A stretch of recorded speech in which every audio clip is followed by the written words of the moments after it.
No tengo nada. Yo quisiera que algún día ellos me explicaran por qué me hicieron tanto daño, por qué se ensañaron conmigo, que vivía en mi casa sola con mi hija menor de edad.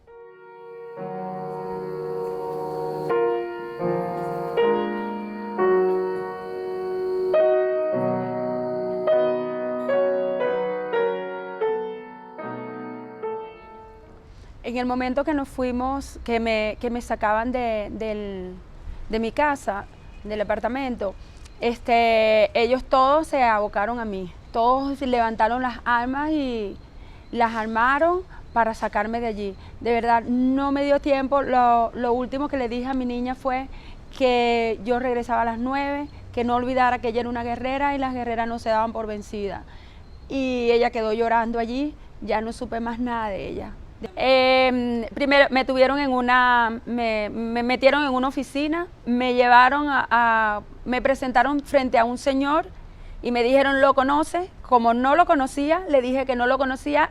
Esta persona que decía ser, era uno de los que comandaba el grupo, se enfureció muchísimo.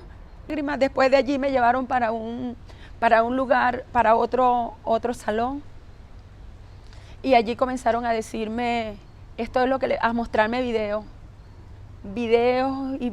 de torturas de personas que existen y personas de aquí de Venezuela, y para que yo viera todo lo que me podía pasar si yo no hablaba. No sabía que me iban a presentar como terrorista, no sabía que me iban a presentar como en cadena nacional, no sabía nada.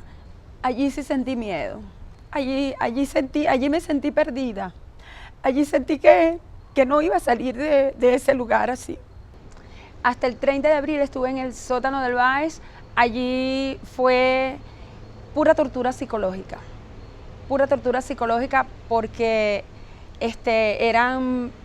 no había agua, no había donde hacer sus necesidades fisiológicas como mujer, no tenía comida, no había, o sea, desasistida en ese sentido porque no permitía, no tenía quien me llevara la comida ni nada de lo. Cuando me dijeron que eran 45 días, que iba a estar privada de libertad mientras se decidía y se abocaban algunas pruebas, alguna cosa allí, yo sentí que me iba a morir. Yo en ese momento sí sentí que me iba a morir, pero me montaron, enseguida me sacaron de allí y me montan en un carro, en un carro de estos de la policía. No sabía que me iban yo no sabía que existía esa cárcel. Yo no sabía que iba para una cárcel de mujeres. Simplemente me montaron en el carro y me llevaron para allá. Allí me amenaza directamente que me hiciera temer por mi vida desde el momento que llegué allí. Desde el momento que llegué allí me lo hicieron saber, me dijeron que era una cárcel y que ahí las mujeres no jugaban. Él me dijo, aquí no te puedes poner payasa, aquí no estás en la calle, aquí no tienes a tu papito que te vaya a proteger, aquí no tienes a Leopoldo, esta es una Leopoldita. Sí nombraba mucho a Leopoldo. Pensaban que yo tenía alguna vinculación con él, pensaban que lo nombraban a cada rato, cada vez que me mandaban a decir consignas alusivas al gobierno.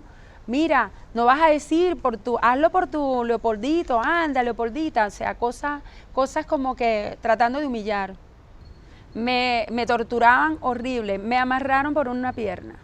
Me amarraron el día que me llevaron, la madrugada que me llevaron, me pusieron una esposa en las piernas.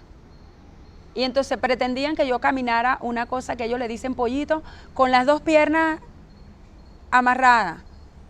Entonces, como no era imposible que yo hiciera eso, me caí, me agarraron. Ella se burlaba mucho, la custodia se burlaba y me dejó la esposa guindada allí en la pierna. Me echaban agua fría, esa temperatura ya es muy fría, y a las 3 de la mañana me llenaban de agua helada. Me ponían en un círculo que ellos llaman el círculo de la vergüenza, en todo el medio, y parada con una foto de Chávez al frente, y me decían que dijera Chávez vive, Y como yo no lo hacía ahí, pernotaba desde la mañana hasta a veces me desmayaba y todo allí. Uy, el día que tenía esa visita para ver a mi hija, uy, me puse como la coraza para darle ánimo a ella. Ver a mi hija era lo que yo esperaba. Me preparaba para ese día. Después quedaba como en el cementerio, después que se iba, quedaba como en el cementerio. Yo defino ese lugar como que era el inframundo. Yo decía, ¿por qué Dios me mandaste para acá? Mi hija hubiese recibido más resignación si yo me hubiese muerto, que estar viniendo una vez cuando me lo permitían. Durante 340 días que estuve en la cárcel, vi a mi hija en 3 oportunidades nada más. No estaban dañando solamente a Jacqueline, la mujer, estaban dañando a 2 mujeres, a una niña que apenas comenzaba a vivir, apenas estaba abriendo los ojos al mundo como adolescente. A esa niña le perjudicaron su vida, le cambió su vida. Ese hecho cambió la vida de mi hija.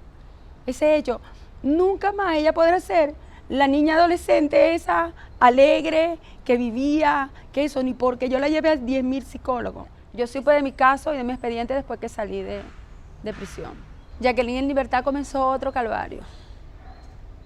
Comencé otra realidad. Comencé la realidad de mi casa destruida, las amenazas de los colectivos, una persecución total. Hay llamadas telefónicas, hay presencia física.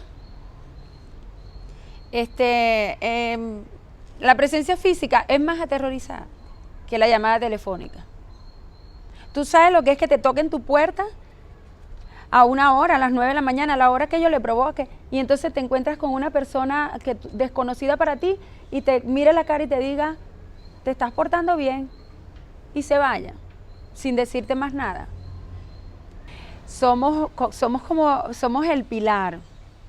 Mujeres, no se rindan ante las adversidades. Somos fuerza y esperanza. Si nosotras fallamos, si nosotras perdemos las esperanzas, pierde las esperanzas todo. Somos un pilar importantísimo en la sociedad. Antes existían cosas que ahora no tengo. Antes por lo menos existía, yo siempre andaba sonriente, ahorita no. Yo siempre decía, una sonrisa es lo único que tengo para agradecerle a Dios todo lo que me ha dado. Ahorita siento mucha tristeza.